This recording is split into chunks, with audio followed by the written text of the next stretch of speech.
Hey everyone, I wanted to answer a question about xylitol, and someone asked, is xylitol safe for me? Is it good for me? Is it bad for me? And so what I wanted to do is talk about sugar, so straight up sugar, and then we have xylitol as most common sugar alcohol, and then we also have something like monk fruit. So in the context of someone has GI issues and they're trying to get rid of their bloat, SIBO, I would say no sugar at all. That's really something, the first thing you want to eliminate, especially when it comes to an overgrowth of a pathogen, because that's usually their main source of fuel, and people are going to feel worse on that. Xylitol could be used as an alternative, and it varies from person to person. So some people, they can use xylitol and they have no problems. It's a good alternative sweetener. And then some people complain. So if some people complain of xylitol, then I'll say, hey, you should try monk fruit. Now this one has erythritol and monk fruit, so this is a different type of sugar alcohol.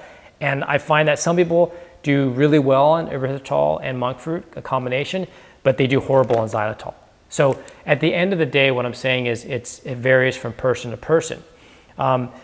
One thing to note though is that with xylitol, they do show in some research studies that it shows a benefit for oral health. So if we look at straight up just sucrose, sugar, the bacteria in your mouth, what happens is they break apart, let's say sucrose, the glucose from fructose. When the bond breaks, they use that energy to proliferate, and that's what forms plaque in the long term, and then obviously you get cavities. So xylitol has been shown to basically be a non-fuel source for the bacteria in your mouth. So if you do have oral, cavity issues and, you have infections in your mouth and so forth, this might be an alternative for you to use. But at the end of the day, it depends on the person. So you may have to try xylitol and it may work for you. If it doesn't, then I would definitely try monk fruit. I favor monk fruit just because I think it tastes better. And I definitely don't have a reaction to it. And then the other factor you have to consider is the dose sometimes is the poison.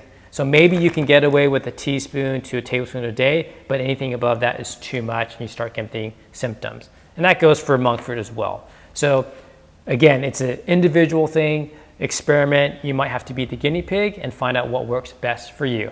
Until next time, eat well to feel well.